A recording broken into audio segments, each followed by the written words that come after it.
हर हर महादेव, जय माता की, राधे राधे। हारे के सारे खाटू श्याम हमारे चैनल में आपका स्वागत है। मैं आशा करती हूँ आप सब अच्छे होंगे, अपनी लाइफ में सब मस्त होंगे। हमें हमेशा अपनी लाइफ में मस्त रहना चाहिए, चाहे कितनी ही डिफ़िकल्ट हो, चाहे कितने उतार चढ़ाव हो, लेकिन हमें हमेशा अपनी लाइफ में मस्त रहना चाहिए। और हमेशा अपनी श- शांति से ही हमें डिसीज़न लेने चाहिए, शांति से ही हमें अपनी लाइफ को आगे बढ़ाना चाहिए।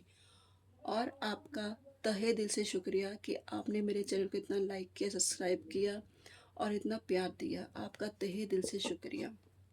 तो आइए देखेंगे आज हमारा आपका पास्ट, प्रेजेंट और फ्यूचर कैसा था, और आपको क्या करने के लिए कहा जा रहा है और क्या नहीं करने के लिए बोला जा रहा। तो आइए देखते हैं आपका पास्ट कैसा था, आपका फ्यूचर कैसा और प्रेजेंट कैसा। तो आप जिस भी देवी देवता को मानते हैं उनका नाम लीजिए, उनका स्मरण कीजिए और इन कार्ड में अपनी एनर्जी कनेक्ट कीजिए। तो आइए देखते हैं आपका पास्ट, प्रेजेंट, फ्यूचर कैसा था। पास्ट, प्रेजेंट और फ्यूचर। ईश्वर अपने भक्तों को पास्ट, प्रेजेंट, फ्यूचर में क्या बताना चाहते हैं, क्या उनसे गलती हुई है, क्या उनको नहीं करने के लिए बोल रहे, क्या उनको करने के लिए बोल रही है।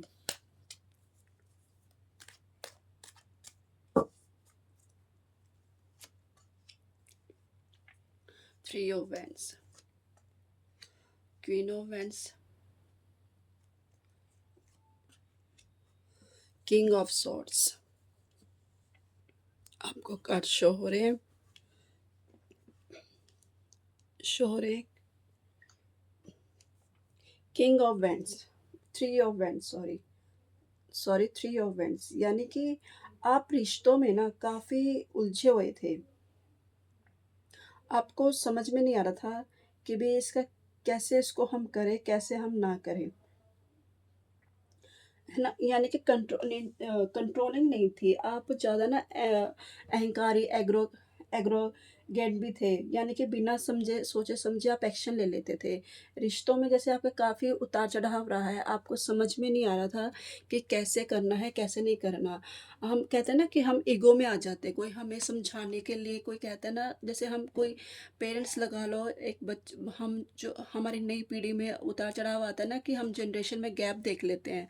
तो वो गैप कहीं न कहीं हमारी जनरेशन में आ जाता है कि भई कहीं हम उस चीज़ को समझना नहीं चाहते, हम उस चीज़ को लेके नहीं चलना चाहते कि जो जनरेशन गैप है ना, वो कैसे हम हैंडल करें। कई बार हमारे में ना, बड़ों में या छोटों में लगा लो, मैं ये बड़ों की नहीं कह रही, बड़ों की भी अपनी राय सही है, क्योंकि वो अपनी जगह बिल्कुल सही होते हैं। लेकिन हमें जब कुछ चीज़ें साथ में लेके चलनी पड़ती है ना, तो हम कहीं न कहीं ऐसा ये कि हमें अपने ईगो को ना साइड में रखना चाहिए।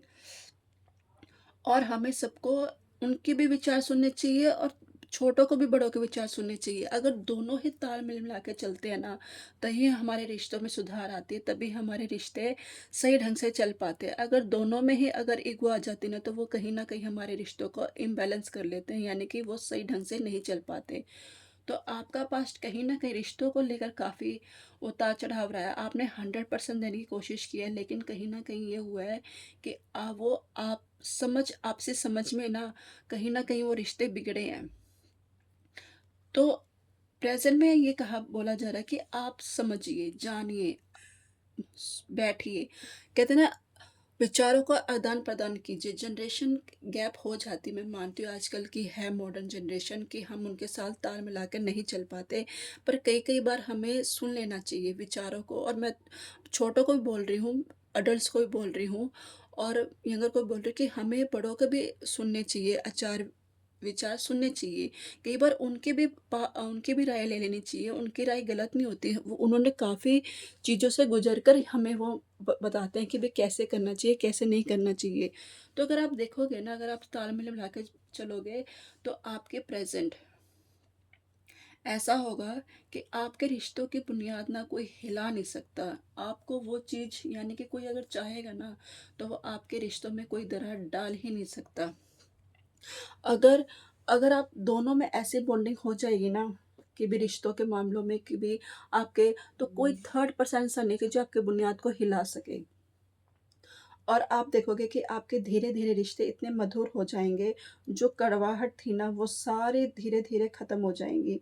लेकिन उसके लिए आपको क्या होगा, बैठना होगा, अपने विचारों को आदान-प्रदान करना होगा, अपने यानी कि विचारों को क्लियर करना होगा, अपने बड़ों के साथ क्लियर करना होगा और बड़ों को छोटों के साथ तालमेल मिलाकर चलना पड़ेगा, ताकि ये चीज़ हमेशा बनी रहे, यानी कि परिवार में हमेशा बनी रहे बनी रहे। अगर देखो, अगर ऐसा होता है ना, क्वीन ऑफ सॉर्ड्स, फ्यूचर में आपका देखो क्वीन ऑफ यानी कि कितना अच्छे कार्ड्स आए हैं।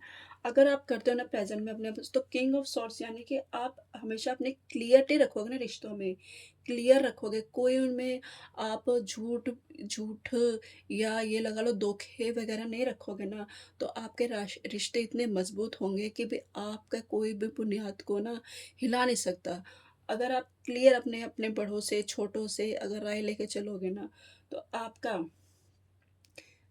आपके ये सारी चीज़ें यानी कि क्लियर हो जाएँगी, यानी कि आप बड़ों से कुछ ना छुपाओ, बड़े अपने छोटों से कुछ ना छुपाएँ और हमेशा अपनी बात को क्लियर रखोगे ना, बड़ों के सामने, छोटों के सामने, तो आपके जो रिश्ते ना और भी मधुर हो जाएँगे, यानी कि एकदम क्लियर स्पष्ट रखो। तलवार सोर्ड हमें क्या कहती है कि एकदम क्लियर रखो, उसमें कोई वो मत रखो, गिले-शिकवे मत रखो, नहीं। सीधा यानी कि जो भी आपके मन में है वो बोलो और जो छोटों के मन में है वो बोलो और दोनों को सोचने के बाद आप डिसीज़न लीजिए। जो अच्छा बेटर जो बीच का रास्ता निकालता है वो लीजिए, ताकि आपके रिश्ते हमेशा मधुर बने रहें, ताकि कोई उनमें खटास पैदा ना हो। खटास इसलिए पैदा होती है, कड़वाहट इसलिए पैदा होती है कि हम समझ नहीं पाते, बस समझने का ही फेर है। अगर हम समझ लें ना बातों को कुछ, तो हमारे रिश्ते इतने बिगड़े ही ना। और यही चीज़ कहते हैं ना, आजकल जनरेशन या ये लगा लो बात सुनना नहीं चाहती, क्योंकि हम उन्हें समझना नहीं चाहते और जनरेशन सोचते कि हमारे पेरेंट्स हमें समझते नहीं है।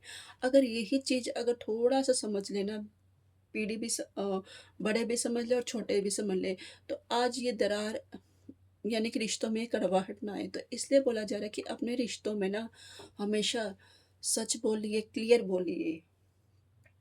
उसमें कोई मिलावट, धोखा वगैरह नहीं होनी चाहिए कि नहीं, उसमें क्लियर बोलिए अपने बड़ों से और स्पष्ट बोलिए और पूरी ईमानदारी से रहिए, न्याय से रहिए, ताकि आपके साथ हमेशा न्याय रहे और स्पष्ट बात करने का हमेशा अपना मोटिव रखिए। स्पष्ट बात करोगे, सीधे बात करोगे, तो आपके रिश्तों में दरार कभी नहीं आएगी।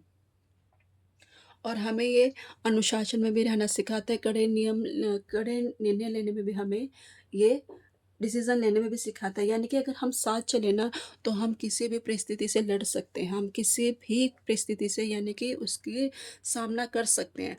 और कहते हैं ना वो हम कहते हैं ना कि भी ला लाख मुट्ठी सौ बराबर और खुल गई तो खाक बराबर। तो कहते हैं ना कि भी हम एक अगर मुट्ठी में रहे ना, सब मिल के रहे अब परिवार वाले, तो कोई भी हमारा कुछ नहीं बिगाड़ सकता। तो इसलिए ये कह रहा है कि भी आप अपने रिश्तों में क्लैरिटी रखिए, उसमें कोई झूठ मत रखिए, स्पष्ट रखिए और हमेशा क्लियर बोलने की कोशिश करिए, ताकि सामने वाला भी समझ सके आपको और आप भी उनको समझ सको। तो आज की मेरी रीडिंग ये थी, आपके लिए कैसी लगी आपको मेरी रीडिंग? तो लाइक कीजिए, कमेंट कीजिए, सब्सक्राइब कीजिए और कल मिलते हैं एक और नई रीडिंग के साथ। हर हर महादेव।